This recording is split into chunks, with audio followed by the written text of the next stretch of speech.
Good morning, fellow Toastmasters and distinguished guests. On New Year's Day, I had a health scare. In the morning, my wife was at work. I was home spending time with my 10 and 14-year-old boys. I had chest pain that would not go away. Eventually, I became so scared that I called a friend of mine who's had open heart surgery. I described my symptoms to him, and he adamantly insisted that I call 911, just in case I was having a heart attack. I quickly called my wife at work and told her what I was feeling and that I was going to make that call. She left work and arrived home about 30 seconds before the ambulance. I spent that night and most of the next day in the hospital undergoing a litany of tests that included my first ever stress test on a treadmill.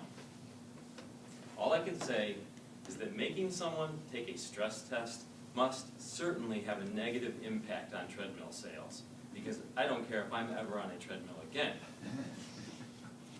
That's pretty ironic, because I'm psyching myself up and training for the biggest walk of my life.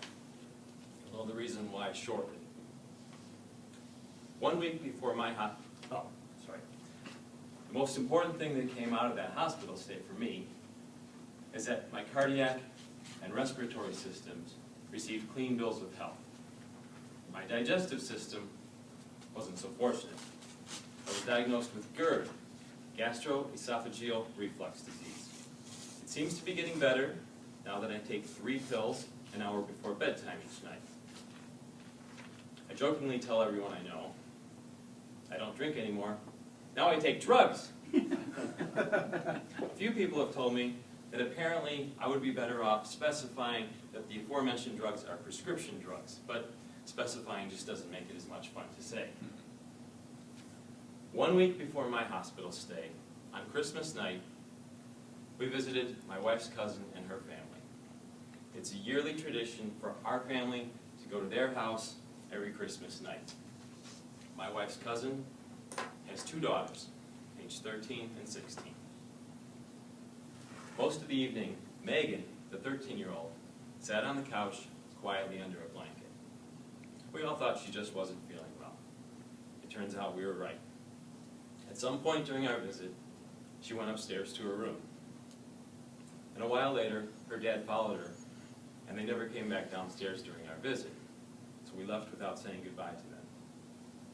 A few days later, we found out that her parents took her to the doctor the next day.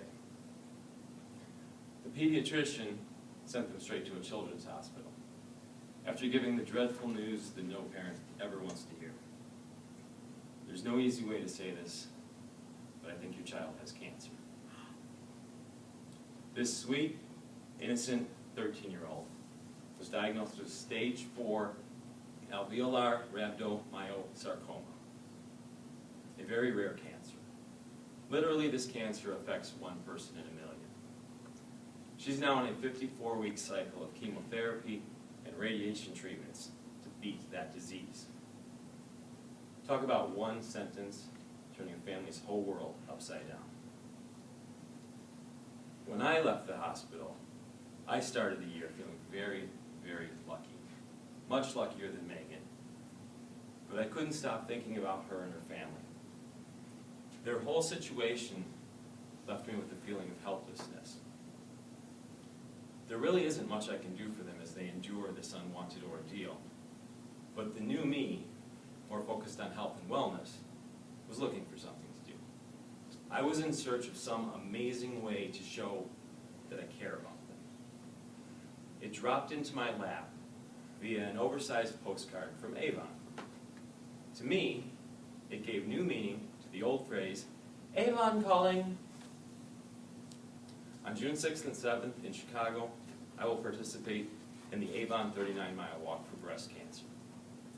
I don't currently know anyone with breast cancer, but I'm going to walk those 39 miles for Megan.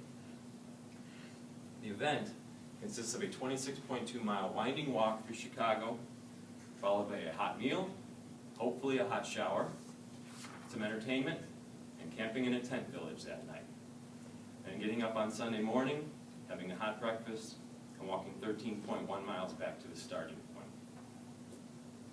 Both days, I'll be wearing a Team Megan t-shirt. She's had her life changed. I figured, why not try to experience something that could change my life? Every part of me screams that I need to do this. Ever since my high school cross-country days, I've wanted to run a marathon. But I've always chickened out. The idea of doing this walk feels so different. This walk has a purpose. Avon's main purpose is funding breast cancer research. Each participant is responsible for $1,800 in fundraising. That's great, but that's not the most important thing to me, not even close.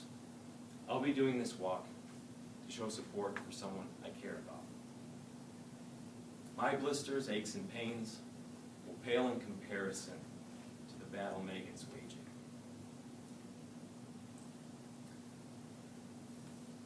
This walk feels like the most important thing I'll ever do, which is really strange to me because it's not about me.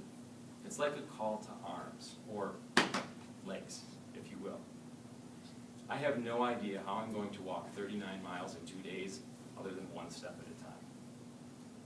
I also have no idea how I'm going to manage to raise $1,800 other than $1 at a time.